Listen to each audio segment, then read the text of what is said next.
আসসালামু আলাইকুম।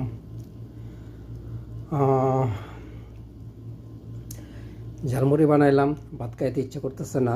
এখানে দিলাম আপনার টমেটো, কাঁচামরিচ, সর্ষের তেল, বিট লবণ, একটা ডিম, চানাচুর আর ডিম আর পেঁয়াজ আসছিল, পেঁয়াজ দিছি, বাদাম দিছি, ছোলা বোট আছে, ছোলা বোট দিছি। 4-5 ধরনের আইটেম দিয়ে ঝালমুড়ি বানাইছি। ভালোই লাগে খাইতে ইনশাল্লাহ। আর দেশের থেকে কাঠি সরিষার তেল আনছি,